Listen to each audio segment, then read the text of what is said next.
Good afternoon, everyone. Welcome to the Monday of the Skull Session Recruiting Podcast brought to you by BuckeyeHuddle.com. I'm Mark Givler. Got Kevin Noon with me here today. We talked about this in my chat last week, how things like this was kind of a slower fall on the, and not as much craziness as usual. And certainly, we hinted, I don't know if we knew how crazy this is going to be the last couple of weeks. It always does. We don't know how, when, why, where it's going to come from, but we know there's going to be no shortage of drama in the final weeks. That's just the reality of things.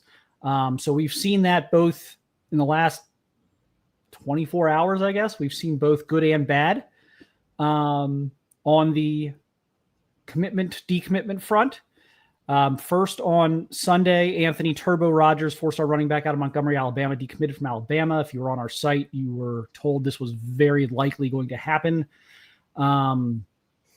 It's down to Ohio State and Georgia with a signing day announcement coming, and signing day is now December 4th. It's very early this year. They've moved it up.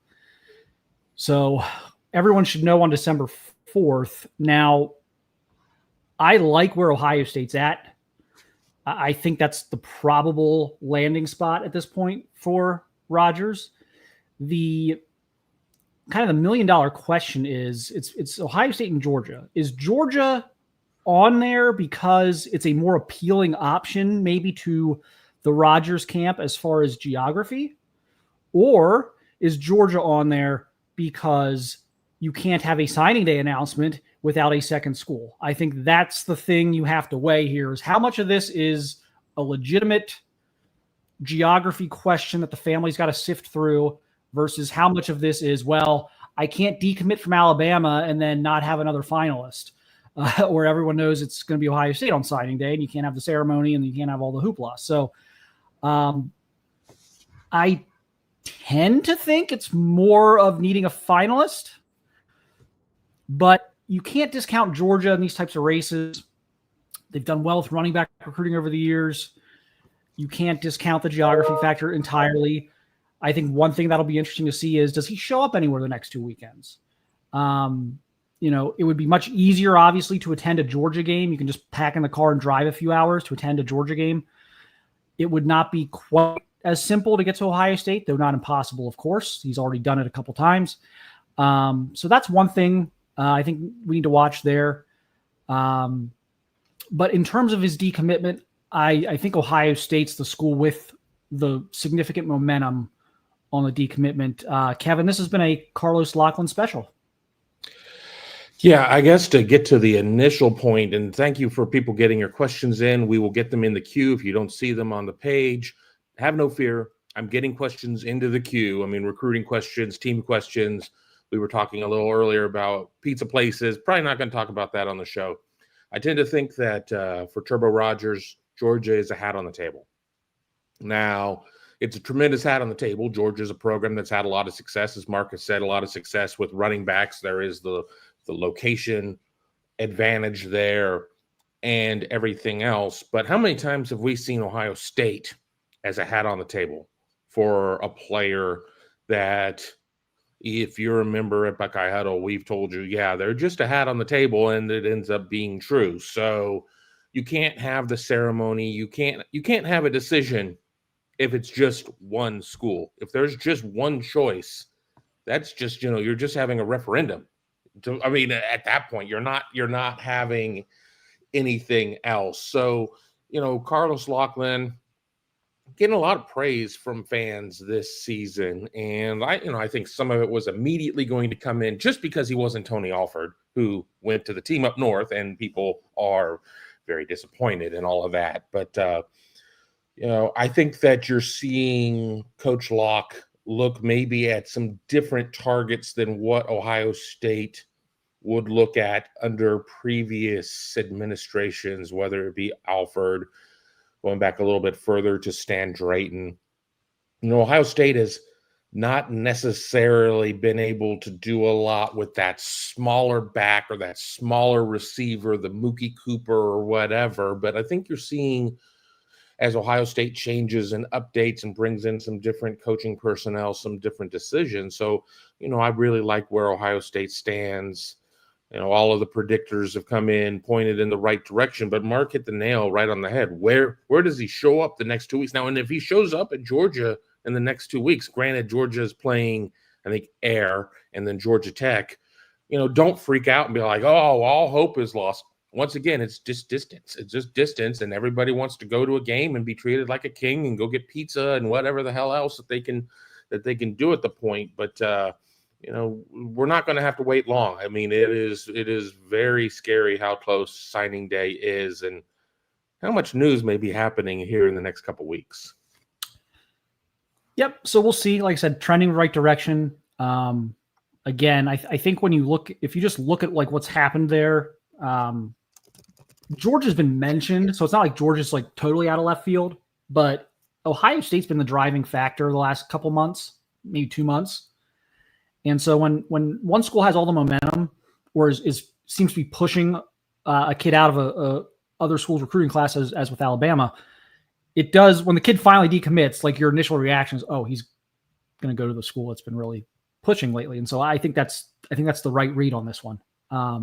So still 2 weeks for it's just anything can happen these last couple weeks. It's become, it was always hard to predict like the signing day kids. Like it was never easy. Like you always had to really dig, but like now it's just, you can hear one thing in the afternoon and by the evening, something totally different's changed because an NIL offers come in.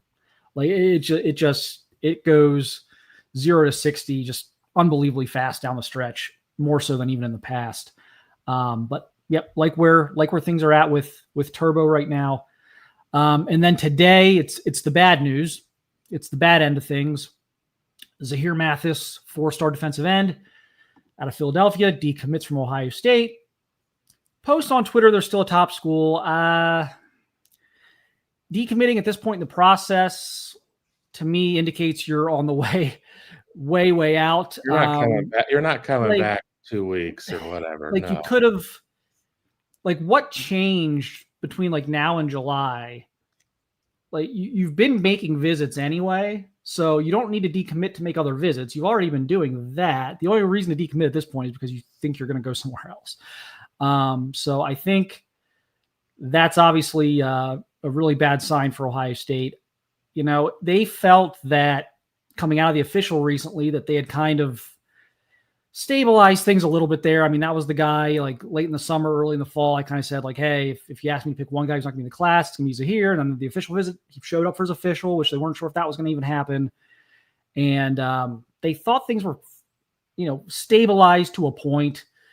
Obviously, things have destabilized since, and here we are. I think everyone's initial reaction was Penn State, but if you've been reading our site, I would keep an eye on Colorado here. I think South Carolina is probably in the mix as well, but I would keep an eye on Colorado here. Now it's possible Penn State has come in with, to quote the legendary Will Wade, a strong ass offer, but I think Colorado's the school I would be most interested in right now to watch.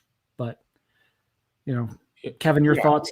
Yeah, I mean, Colorado is very much a disruptor type of program because there's a lot of hype, and this year there's a lot of results backing it up. And early in the year, we're like, well, Jordan Seaton's going to leave, and so-and-so is going to happen. And now, Colorado's right back in the mix for the Big 12 title and everything else. So I think, Penn State plays the proximity card and everything else. And I'm sure that Penn State, obviously, the strong ass offer, as mentioned before, but Colorado is kind of the disruptor. I wonder what Colorado is going to look like post Shedeur Sanders, post Travis Hunter. Are we going to see a program that completely reinvents itself? And reinvention isn't always a good thing. You can invent a dud too. We use that term and sometimes we use it incorrectly. What is the move there? But obviously they've got the eye of more than one Ohio State current commit or decommit, since we're talking about Zahir. of what it is that that they're doing out there. So South Carolina is the interesting one to me, just because South Carolina won the Dylan Stewart sweepstakes and everything else. And I mean, hell, Dylan Stewart is probably one of the most impressive true freshmen out there in college football this year, in my opinion. I mean, obviously, I'm a little biased toward Jeremiah Smith, the alien, but beyond that, I think that if it were going to be Penn State, I think we would have seen this happen earlier. I think that when you get into this late window, you need to look at the chaos agent, and that is Colorado. We've talked about this a little bit, like the Deion Sanders strategy. And again, this is not exactly the Nick Saban blueprint, but there's some similarities here to it in terms of we don't hear much about Colorado recruiting in the spring or even really a whole lot over the summer. And then all of a sudden they're in it with 20 kids that we didn't even think they would be in it for in November. And so it's clear, and I don't know that this is a bad strategy. I think it's probably a pretty good strategy, especially for like Colorado, especially if you're not like a real blue blood program. If you need to kind of sneak up on teams a little bit more, it's a good strategy to just kind of lay back, let everyone do their thing, make their private NIL deals with players, and then come in at the last minute and be like, hey, let's sit down and let's talk about this. I think obviously the season they're having gives them a little proof of concept. They do have a bit of control right now over possibly getting to the playoffs. So they've got a little more to sell this year than last year. And then, you've got some guys like Jordan Seaton who are going to bat for you, playing as a true freshman, telling you how great it is. NIL is competitive, you can play early there. They've got room. So there's a lot of things that are going in their direction here. For a lot of these players are in on. It's not just Ohio State, not just an Ohio State issue. They're obviously trying to get a lot of other kids from a lot of other programs. But it is interesting that there's kind of just laid in the weeds and waited. And then when it gets serious the last few weeks, they kind of pounce. And Nick Saban, to an extent, used to do this. Every spring I would be asked, what's wrong with Alabama recruiting? And I would say, nothing. Spring is not when Nick Saban recruits. Nick Saban starts recruiting in October. And so there's a bit of that here as well. But certainly that's a school to watch for Mathis and several others around the country. My thing is Deion going to be there next year? And so let's go beyond, like, obviously there's been rumors since he took the job that this was, he's going to coach Shedeur, he's going to coach his kids, and he's going to coach Travis Hunter. Obviously, he was basically one of his kids, and that was going to be it. And I don't know if I buy that, but it's been out there. It's something that's been out there. Here's the other thing: Colorado's success this year will make Dion a relatively big name as schools weigh whether they're going to fire their coach or not. Certainly, like, can Florida State buy out Norvell at this point? Probably not. But if they think they can get Dion and that could work, maybe you figure that out. There's even been NFL talk with Dion. The Dallas Cowboys job, Kevin, as you well know. I'm writing a comment right now. I'm going to post it right now. Is probably going to be open, right? Certainly seems that way. When your players can't even give your coach the smallest vote of confidence, that's not good. So there's NFL jobs being discussed as well. So it's not just that his kids are going to be gone. It's that he's going to be a pretty big, unless they fall flat on their face the next few weeks, which I don't think is going to happen, actually. He's going to be a pretty hot name this offseason.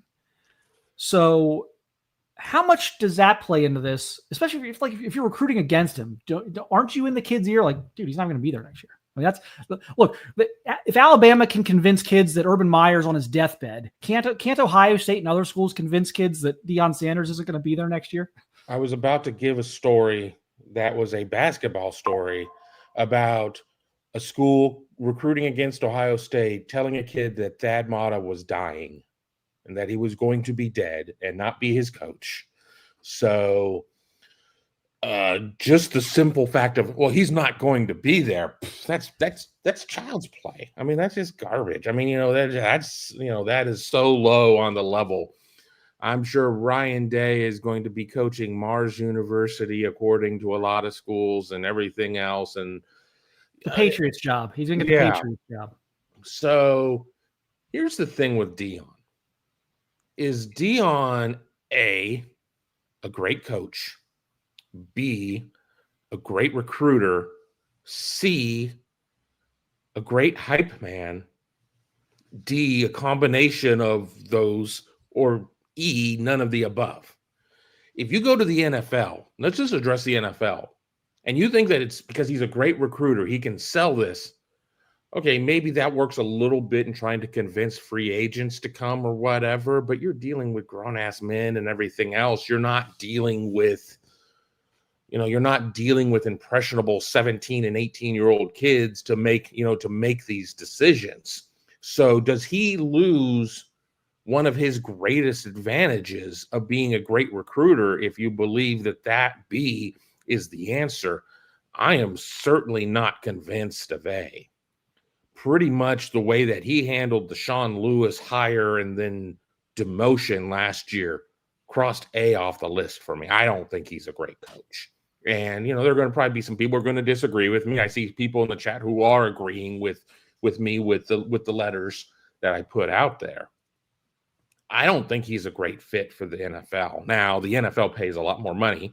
Not that Dion is missing any meals. A lot more time off, too. Not that I can't turn on the TV without seeing one of, a KFC commercial or an Aflac commercial or whatever the hell else with Dion. I mean, it's starting to be a little bit of overexposure at this point. I think maybe another college program makes sense. People want to sit there and link them to Florida State, even though that bridge has not only been burnt, but it was napalmed. I think Billy Napier has done a lot to turn around his fortunes at Florida. I mean, is Florida the greatest 5-5 team ever? Probably not, but their wins are, pretty decent. I mean, if you believe that the SEC is pretty good, which I could debate a little bit as well. Maybe I'll do that on this show or another show. I don't know. I mean, maybe he's at Colorado for a year or 2 more years. I would put in a heavy bet right now that anybody he's recruiting at this point will not see Dion there by the end of their career if they remain at Colorado for 3 or 4 years. It's not a long-term thing. It's all cute that he wears his little cowboy hat and everything else and seems to have adapted to life in Boulder, but it ain't him. It ain't him. Yeah, I don't know what the proper, I mean, does he need, I mean, certainly I don't know that A is a prerequisite. Like, do I think Urban Meyer is now Urban Meyer's a better coach than Deion Sanders. Let me start there.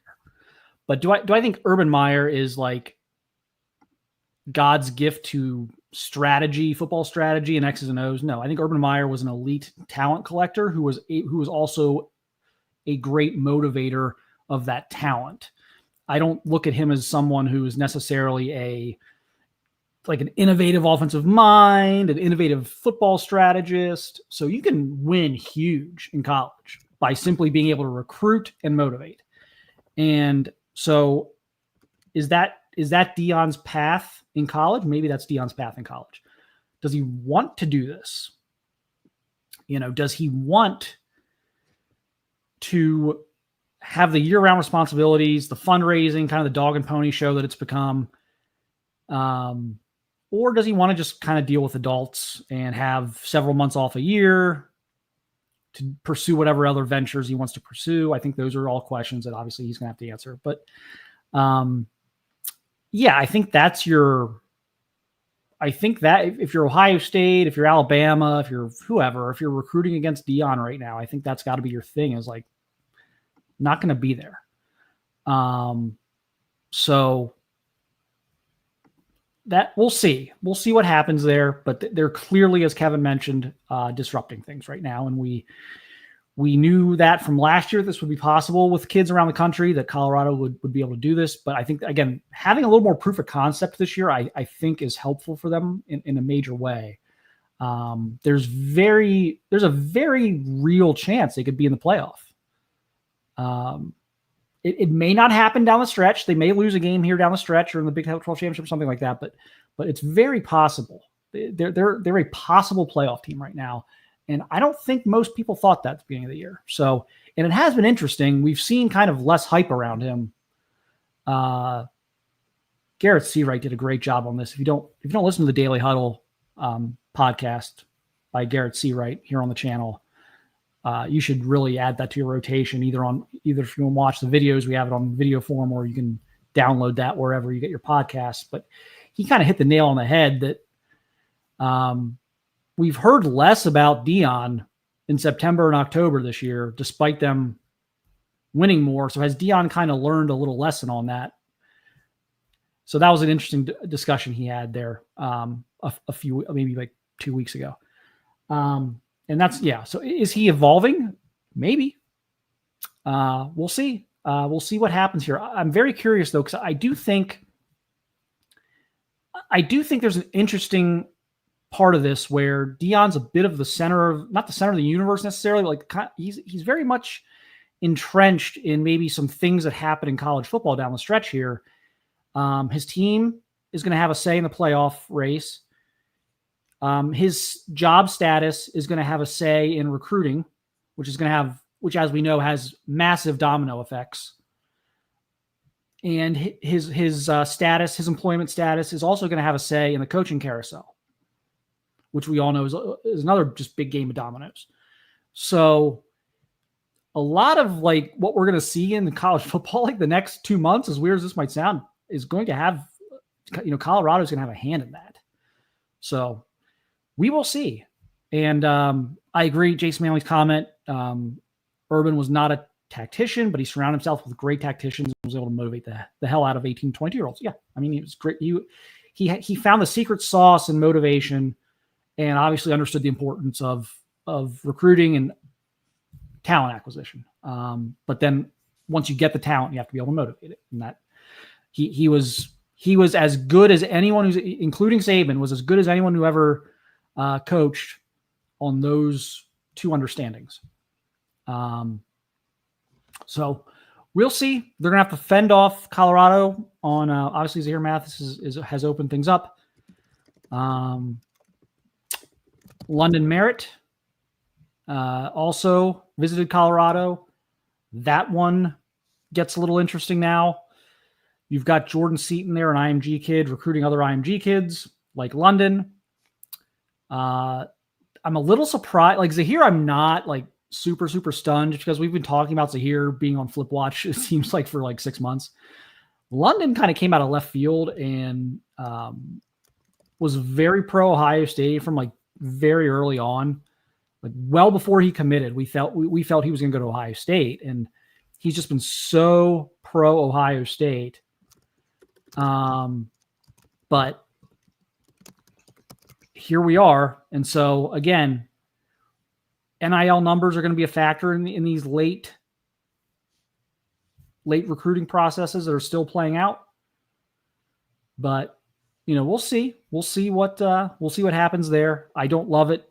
London is supposed to make a visit for the Michigan game. I think that's going to be a very key thing. Like if he doesn't show up for the Michigan game, that's, unless there's some type of scheduling conflict that we don't even know about yet that arises and doesn't allow him to. If he just doesn't show up for that Michigan visit, I think that's going to be pretty serious. I think that's going to be a pretty serious signal. I want to jump in really quick before we can continue on that or move on to the next guy. This was the year that Larry Johnson turned it around with recruiting, and they missed their number for a couple of years. And yes, Edric Houston is playing well. They've moved him from edge to tackle. Things seem to be working there, but they were going to hit their number and then some. You lose Zahir Mathis, London Merritt, trending out. I'm still seeing positive things from the linemen out of Alabama. I mean, I don't think that we're going to see the class fall apart, but we certainly are not seeing the D-line class that that we were talking about even a couple of weeks ago, to be quite honest. And of course, and I don't want to necessarily get into, we already have 19 questions in the queue, and some of them we probably have already addressed, and I'll start clearing them once we get into viewer questions. But does this mean that they do something different with Justin Hill? I mean, obviously they would love to get Justin Hill, and we've seen a little bit of the Jack out there, but they didn't have Mitchell Melton last week. But what does this mean for Larry's great class? I mean, that he put together. I mean, it's not like they're under their number or anything, but it doesn't necessarily have the same shine. Well, I think we've got 3 weeks to figure that out. I mean, this is obviously a big 3 weeks for Larry Johnson. If they keep everybody else, they lose Zahir Mathis and get Jakeem Stewart, I think everyone's doing backflips. Right. If they don't get Jakeem Stewart and they lose London Merritt and they lose Zahir Mathis, people are not doing backflips. So, it's a big few weeks. When you recruit certain positions, offensive tackles, defensive line, quarterback, especially kind of premium spots, you're going to be fighting NIL battles. And so I think they're fighting some NIL battles right now. And it's not, they just don't have the money. That's obvious. That's been a lame excuse the entire way. The thing down the stretch here in the NIL era is, okay, this is the value we've put on this player. Are we going to go above that number to keep them from going somewhere else? Or are we going to stand by our principles on this and not only not change our strategy, but also, not have to put ourselves in a situation where we give player X more than what we had budgeted or more than what we thought we were going to give him. And now he's making more than our starter at that position, because that's not a tenable situation. So these are all sorts of things that have to be sifted through these last few weeks. These are no longer like black and white issues. These are all, you're juggling 2-3 things at a time down the stretch here. So I think obviously they've acquired a very good defensive line class that a lot of people would like to poach. And so they got to fend off the wolves here. And if they don't, there's going to be a lot of criticism, and deservedly so. At the end of the day, this is a results business. And if they stabilize things and are able to add a big name player, particularly if that's Jakeem Stewart, then I think a lot of people are going to be really happy with things. But, we got 3 or 4 weeks to figure this out. But that's the situation Ohio State finds themselves in. So it's a situation a lot of schools find themselves in, to be honest. Ohio State, I think everyone gets hyper focused on the team they like.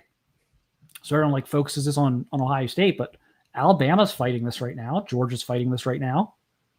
Those schools are involved in flips, good and bad. Class is falling apart. Yeah, like Georgia and Alabama, these are prime programs. They're seeing kids in and out of their class. It's happening. You get hyper focused on the school you like and you follow. So everything is either the greatest or the worst. I know how it works, but this isn't a situation that's unique just to Ohio State. It's unique to schools who go into November with great recruiting classes that have to then hold on to their kids because everyone else is trying to poach them and throwing NIL numbers at them. Auburn's out there throwing big NIL numbers around at everybody. And as I just saw in the comment, yes, when you were at the top, schools target, yes.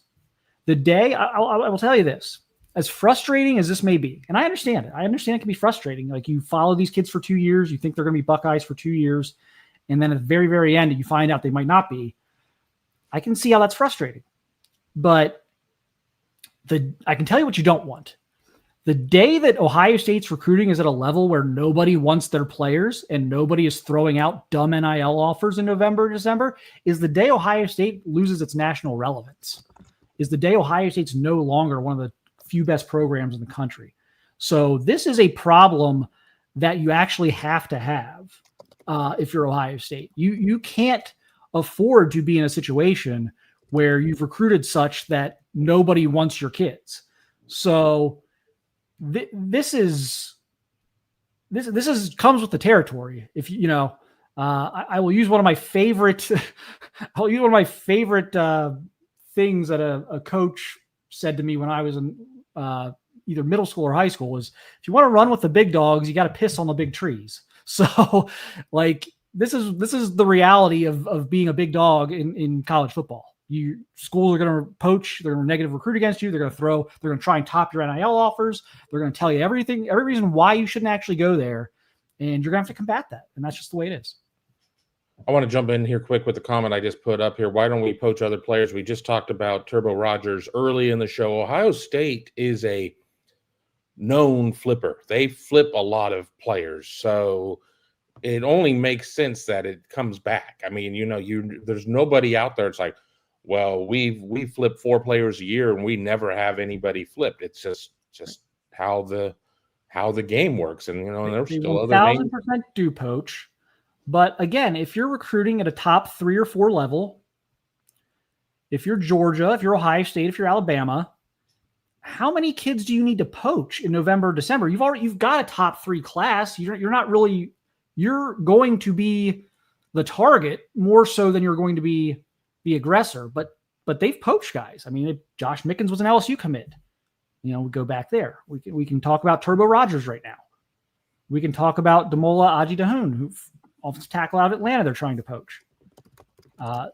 So this is not – is it an equal like 50-50? No, it's not. It's never going to be. Not as long as Ohio State's recruiting at a top level, they're always going to be more on the defense at this time of year than they are going to be on the offense this time of year. But also, like, guys, the transfer – like they took Alabama's heart and soul. Like you get Caleb Downs, you get McLaughlin, you take their quarterback recruit in the portal. Like – they've also been very good in the portal. Like, I don't think Ohio State lacks aggression. Put it that way. I think they play things pretty well on the aggression front. I want to jump in with something, and I'm not going to put the post up because I don't want to look like I'm denigrating a kid.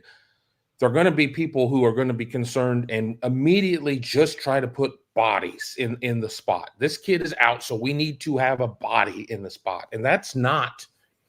Don't do that, because I understand with the portal, you're not having a 4 or 5 year decision of where you're going to be saddled with a kid per se. But don't just, if you didn't feel a kid could play at your program 6 days ago, why are you going to suddenly feel like he can play at your program today just because of a change? So, you can have an affinity for this kid or that kid, but if Ohio State's made a decision that they weren't going to move on him, now sometimes things change and it was really freaking close or whatever, but that's not always going to be the case. So, don't allow yourself to fall into that trap. I mean, Mark talks about you got to hit your number at positions, and they missed their D-line number for a couple of years. Mark and I could immediately fill Ohio State's classes for the next 10 years without even trying, of kids who would commit on the spot to go to Ohio State. Now, Ohio State might not win nearly as many games if we do that, because, just not necessarily a kid who is as talented as the kid that they're probably used to getting or will continue to get. It's just a reality. It's recruiting. It's not, you're just not placing kids. You have to go out and recruit them. Yeah, it's a new, like, the portal makes things interesting. I think that's why you're not seeing Ohio State scramble for as many plan Bs the last couple of years, is because they can go to the portal and get more of a proven commodity. But I suspect, regardless of what happens with high school recruiting the next few weeks, once again, you can expect Ohio State to be at the forefront of the portal. And I think they're doing it properly in terms of they're not going out and bringing in 20 new mercenaries every year, but they're strategically sniping at 2 or 3 different positions that we need a kid here, we need a kid there. Let's just hyper focus on those. And so I think we'll see that again. And if that's D-line, it's D-line. If it's running back, it's running back. We'll see what it is. I think it probably is going to be D-line and running back. I think they would like a veteran to come in, and I think they've seen, I know there's some stuff out there. Judkins might be coming back. I will need to see that to believe it. I really need to see that to believe it. The whole reason he came to Ohio State in part was or the biggest reason he came to Ohio State was to basically share carries with Henderson in his draft year.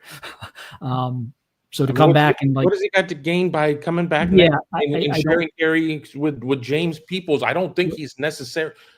Running backs aren't suddenly going to be valued more in the NFL draft system. So you already are limited.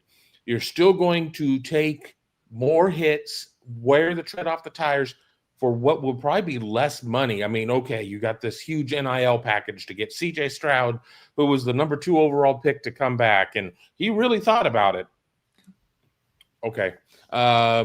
It just doesn't make sense. Now, if somebody, really likes a college experience and, I'm probably not long for being in the NFL for long, but, Quinshon Judkins really talented back. And I'm already 3,000 words into Tale of the Tape for Indiana as I'm trying to get ahead of things, because this is going to be a really busy week here at Buckeye Huddle as Mark and I prepare for National Signing Day. Tom, Tony, and I prepare for the Indiana game. And then, of course, the game, hate week against Michigan and everything else. But, there's not been a week where Trey and Quinshon have rushed for more than, I think it's 24 or 26 combined carries in a game. I mean, they are going to be so fresh. They're going to be so fresh in terms of the numerical thing. Now you take a bad hit, and it is what it is. But no. We've never seen Trey this healthy in November, ever. No. Oh, no. I mean, there's not been a Michigan game where Trevion Henderson has been anything north of like 30%. Yeah, it's a game changer. So, yeah, I mean, we'll see. Again, I think running back, I think defensive line, someone mentioned offensive tackle. I think that's possible as well, especially if Simmons doesn't come back off the injury, if he just decides to go to the NFL. So, yeah, I think they'll be hyper focused on a couple of spots there, and they're going to be aggressive. I think they're going to be they're going to be selectively aggressive. Is basically they're gonna find a couple spots, and then they're gonna be super aggressive in filling those spots. Not necessarily aggressive in the sense of like volume of like we're gonna go out there and try and bring in like 15 transfers, but they're gonna identify a couple spots. They're gonna be very aggressive, and we'll see what happens here. I mean, there's still it's weird. I think everyone, because of the playoff now, or more seasons are still alive at this point, and you've got an earlier signing day, so you can kind of hang on to your coach a little bit longer and try and get the class in before you blow things up. But like the carousel hasn't went nuts yet, and I think it's going to, but we'll see. That could bring up some interesting scenarios as well. Before we get to Mika's point, just talk about first world problems. USC just lost Juju Lewis. Now, of the schools that are quote unquote listed as his finalists, Indiana's on there because he took a visit there. Talk about what a seismic shift in the world that would be if Juju Lewis ended up at IU. But I mean, there's a lot of stuff going on out there. There was a question out there about Ryan Montgomery, and how do the dominoes fall there? The injury to him really kind of changed. That's why UGA is taking two quarterbacks, because you don't know how somebody's going to come back from an injury. So go to UGA. Develop there a little bit. And if you don't win the Derby, you go somewhere else and you have a successful career. I mean, how many teams that are in the CFP field right now are operating with a transfer quarterback? I think the number is extremely high. Yeah, it'll be interesting. Indiana, not to go too off topic here, Indiana's an interesting NIL case because they do have resources at that school. They do have some big money people. A lot of that historically has went into basketball, but as people see what can happen with some influx of NIL money and just the big dollars that are out there in football, I think they're going to start shifting, especially now that they have a coach in there who's giving them some proof of concept. I can see Indiana, maybe not on the scale of a Georgia, Ohio State, or Alabama, but I can see Indiana selectively being very competitive in certain NIL situations, and the quarterback position would be one where you'd want to do that. So that would be interesting to see. But yeah, it's part of the whole deal right now. So everyone's got to deal with it in their own way, in their own situations. Like, again, some schools are going to be targeted more than others. The schools that are targeted the most are the schools that have had the most success to this point in recruiting. That's just the way it is. TJ Alford, getting a lot of questions about him. So this one's interesting. The intel around the country is that was that Anthony Rogers was going to decommit from Alabama? Was that Ohio State was in a good position to be the school to benefit from that? That was also the narrative kind of coming from Ohio State sources, was that, good spot, doing well, working on it. We don't think he's going to go to Alabama. Like, that was in line. The national narrative and the Ohio State narrative were very much in line on Turbo Rogers. The national narrative and the Ohio State narrative on TJ Alford are not in line. And that's interesting. The national narrative right now is that Ohio State has a very good chance to lose TJ Alford to Miami.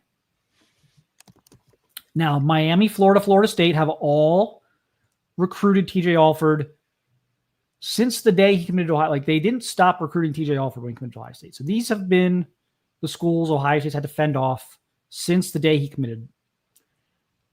But now, obviously, the noise is picking up even louder. He has made some visits this fall, and the national narrative has moved that Ohio State's more likely than not to lose him. The narrative at Ohio State is they're expecting to sign him, so someone's wrong here. And sometimes that's Ohio State, so it's not just like, oh, Ohio State knows everything about every kid and no one else knows anything.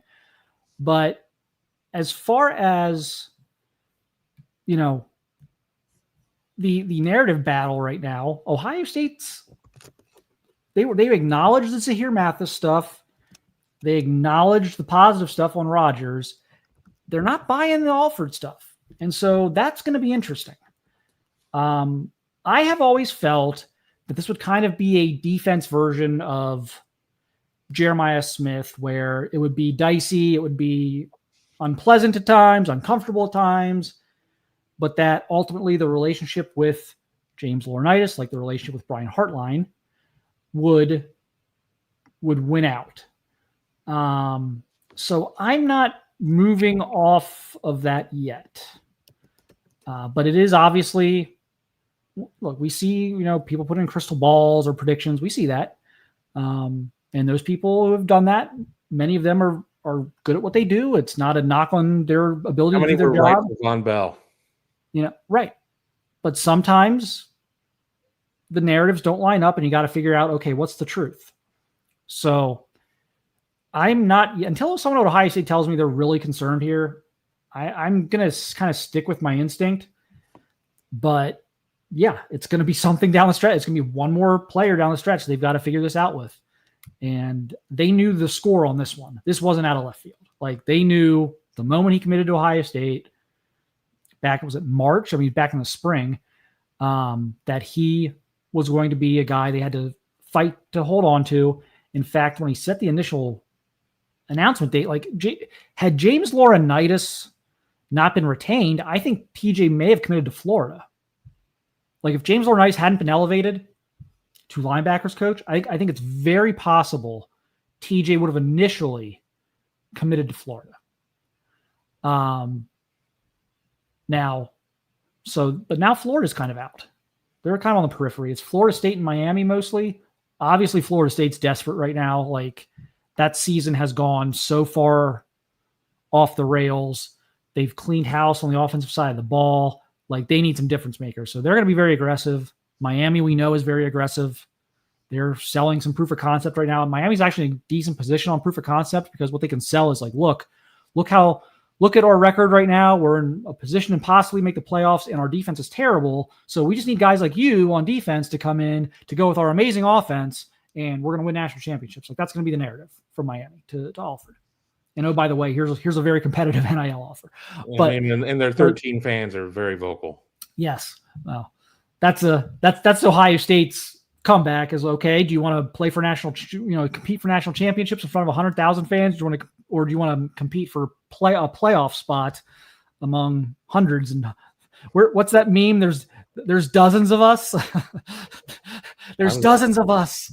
I was just going to use Will Smith in the empty room at the end of Fresh Prince or whatever, because that's what that feels like. Yeah. But yeah, so there will be back and forth here the next few weeks, but I'm not, I fully acknowledge I fully acknowledge the Alford conundrum, and that, yes, they're going to have to hold on to this, but I'm not like jumping ship yet. I think there's enough reason to believe that he could stick. So we will see. Go ahead, Kevin. Jack Reacher, where are you at with the Naeem Alford recruitment? Just jumping in, so sorry if I missed it. And that was a while back on there. Jack Reacher joining us from X Twitter. So not sure if I'm still trying to figure out if our comments go on there. We do stream on X Twitter. We do stream to 3 services, but if you want the best coverage, the most up-to-date coverage, the most immediate coverage, be sure to join us at BuckeyeHuddle.com. $4.99 for your first month. Wow, what $4.99 would get you? Indiana, Michigan, signing day, potential Big Ten championship, college football playoff selection. You're stealing money from us if you come in at this point. So if you're not a member, join us at BuckeyeHuddle.com. If you are a member, get a friend, family member, enemy, whatever. Get 2, get 10. This is the time to get on board. Yeah, I mean, it's going to be a super exciting month. Great Christmas present. Dad, uncle, brother, sister, mom. I was going to say, Mika proves that, let's not forget about the ladies. Let's not forget about the ladies. If you have questions about that, like gifting it, hit me up on Twitter. It's just at Mark Givler. Or you can get me at mgivler@gmail.com. If you have questions about gifting, if you're, a little, unsure about how to do it or the process of it, happy to help anyone that wants to do that. And you would get the first month at $4.99 as well for that. Like that counts in the gift. Like you could gift someone a month of this for $4.99 for Christmas. So happy to talk to anyone about that off site or whatever. Yes, the Naeem Alford recruitment. I hate to take these stances because it's not super helpful to you guys, but I also don't like to lie.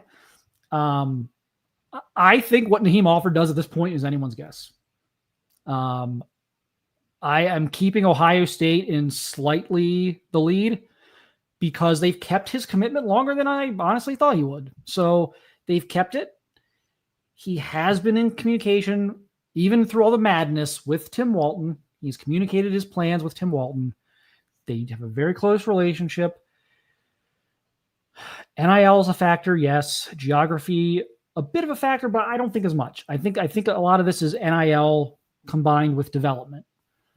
So Ohio State's, competitive NIL offer, very good development track record. But you've got other programs, obviously, who are going to come in and be like, yeah, we're going to give you more. And Ohio State's got to figure out, are we going to be flexible? I think they will be on this one. So I am going to give Ohio State a slight advantage to keep him, but I can't sit here and say, yeah, be surprised if he ends up like it's just there's multiple schools involved. It's crunch time. He's a top 10 recruit, so the money is going to be bigger than the 3-star lineman from Ohio. I just again, I hate to be a little bit non-committal on that answer, but I think anyone who knows exactly what that kid's going to do right now is guessing. Yeah, and Alford's enjoying it. There's the graphics out there about where is he going to decide, and he's retweeting it. So is it I'm truly undecided and I don't know what's going to happen here? Maybe. Is it I just really like I really like it. I mean, we had a chance on Southern Swing to go down and, went to Alabama for a real amount of time for the first time ever on Southern Swing and had a chance to talk to Naeem. And, he likes this. He likes the process, and that doesn't make you a bad kid. I mean, I get on a podcast and talk and everything else. People are like, oh, you got to have a big personality. Well, I do, but I also can be pretty shy. I don't think I would be that guy in recruiting, but there certainly are those guys in recruiting because you're never really gonna get to do this again. You get drafted by an NFL team, and then you get to pick free agency or whatever. But at that point, you've got a lot of money in the bank, and you're probably just sick and tired of the BS. I mean, when you're 17 and king of the world, you're going to eat that up with a spoon. And let's be honest here. If your son was 18 years old and had the opportunity to sign a 7-figure NIL deal, you would be thorough about it too. I mean, you would hear different pitches. You would, figure out what the best situation. So like, I don't fault the kids, especially like the kids like Naeem, who, again, top 10 players in the country, can basically pick their school, and getting all sorts of big deals thrown in their way. I don't fault them for being thorough. All right, we got a lot of questions. We're at the 50-minute mark. We seem to go about 90 minutes. I certainly don't want to go longer than 90 if I got to cook dinner at some point. So. No, we'll go about 10 or 15 more minutes here. Yeah, so we may do some of these as they call it at Ohio State, lightning round. So maybe not bonus coverage. Not a 5-minute answer on some of these, but we will try to hit as many of them as we can. Robert Woods, I want to know who they're going with at QB when Will Howard leaves. Julian Sayin almost certainly is going to be the starter next year, in my opinion. Kevin, do you disagree? I don't disagree. I think that that's the direction they're going. I know Devin Brown is the next quarterback off the bench today, but we're talking about tomorrow. So I think it's Julian Sayin, and it'll be interesting to see what the room looks like. And this dovetails into another one. Let me find it right here. Mika Hanna saying, what's going on with Air Noland? I think people went nuts about that.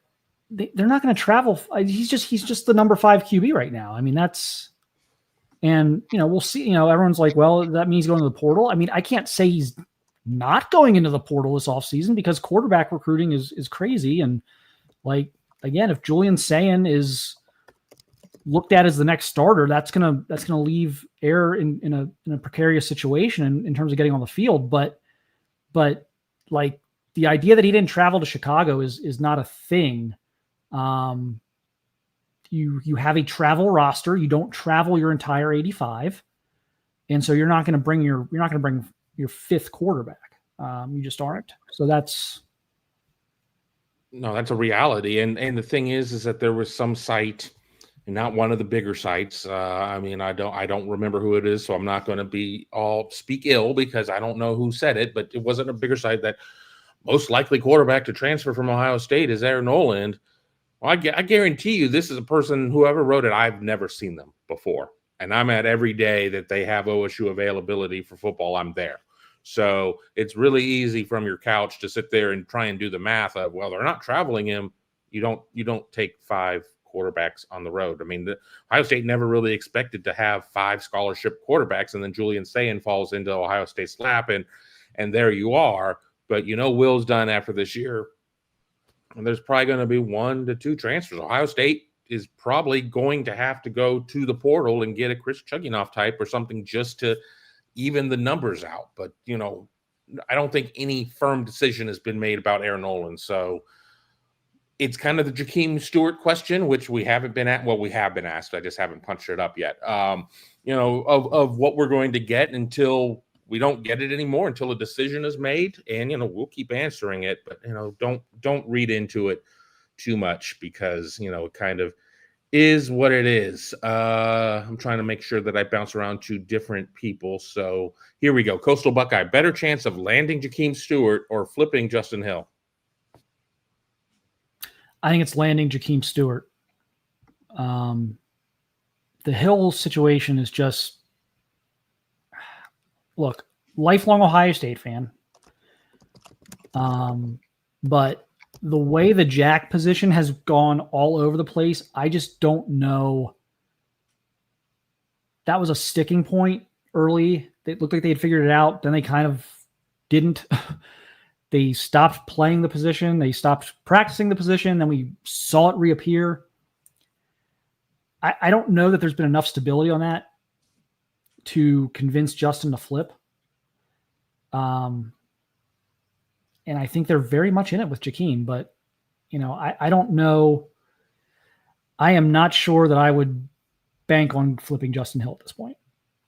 Steve from Twitter X, will Larry Johnson finally retire at season's end? He has a multi-year deal.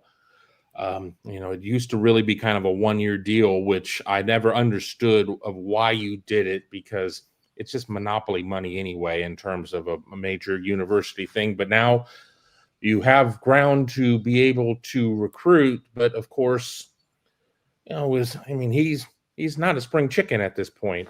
Mark, your thoughts on Larry Johnson? Eventually everyone's going to be right. I mean, this is the boy who cried wolf. Every year he's going to retire. And then eventually he is going to retire, and everyone's like, see, I told you he was going to retire. And I was like, well, yeah, you said that 8 years in a row. Eventually you're going to be right. So I think no. I think he still has the passion to coach. I think they signed that deal for a reason, to at least push him another year. I think the Jakeem Stewart situation is interesting. He's certainly not going to retire while Jakeem Stewart's in play. I think he's probably coaching here next year. I really do, but we'll see. Naz wants to know, is Des Jones still coming to Ohio State? I believe so. As far as I know, I don't have any reason to believe he's not. Mika wants to know, is that the Georgia Tech offensive lineman? Yeah. I don't have the pronunciation down on it, so I don't want to F it up. Yeah. So, again, would I take the field over Ohio State? Probably. But if you ask me to pick just one team, I would probably pick Ohio State at this point. But Georgia Tech obviously is a very real chance of keeping him. South Carolina is pushing. But that's kind of where things are at right now.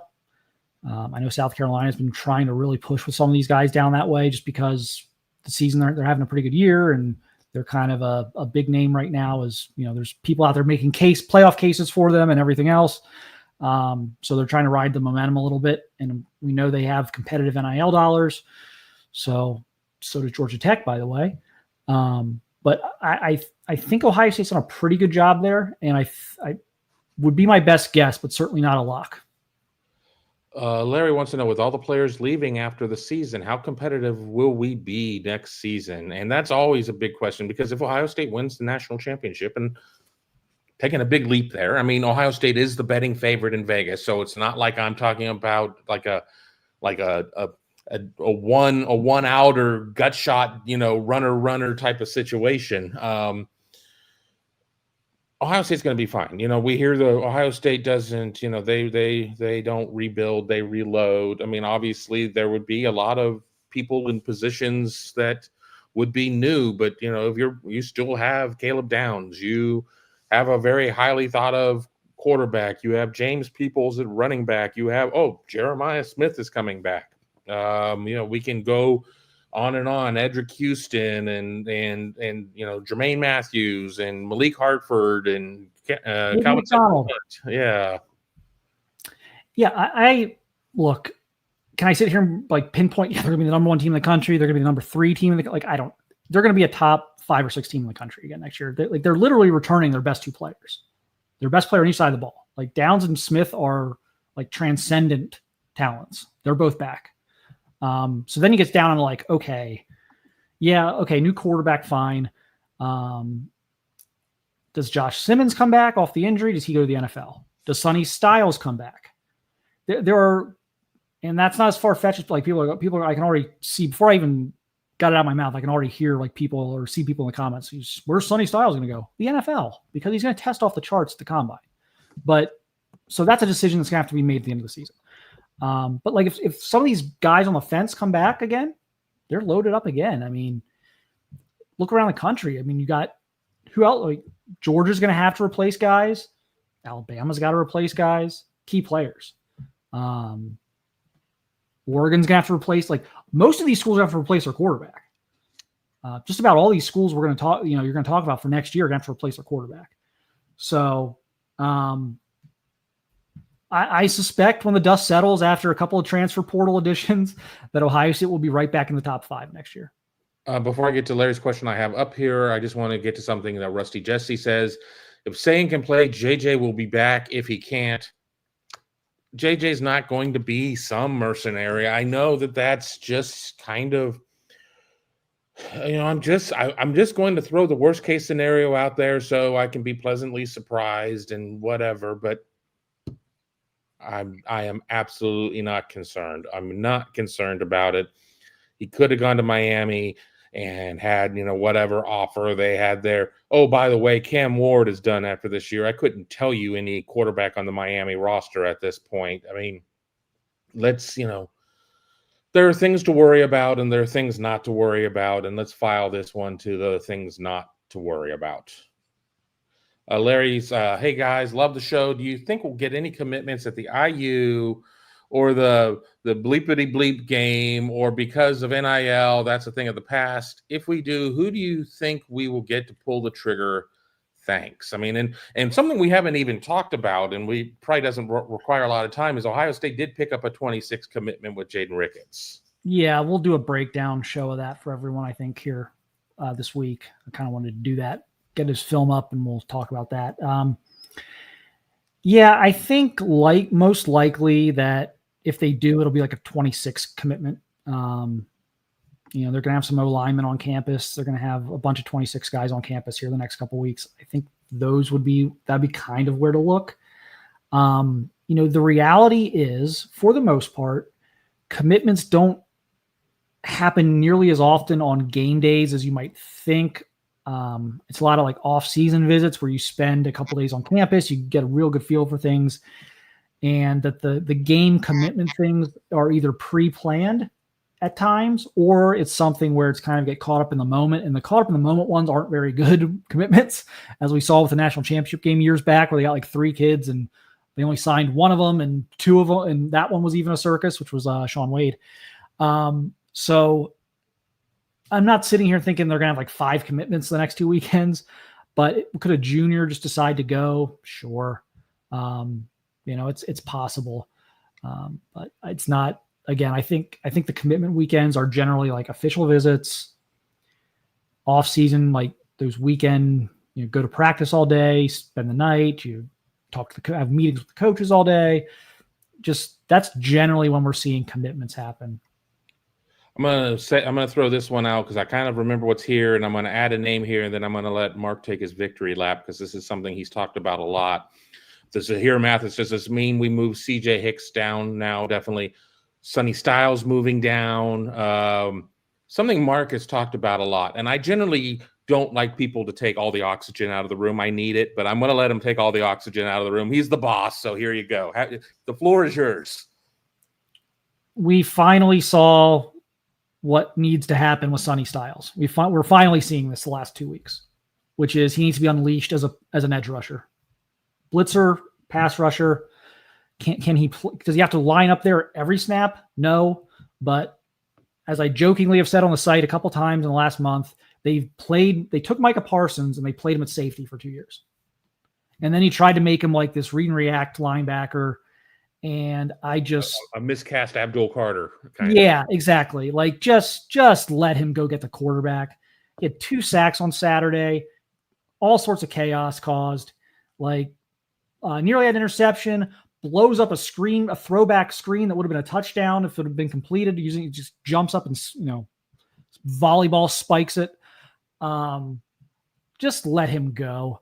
And I don't think, but to like your direct question.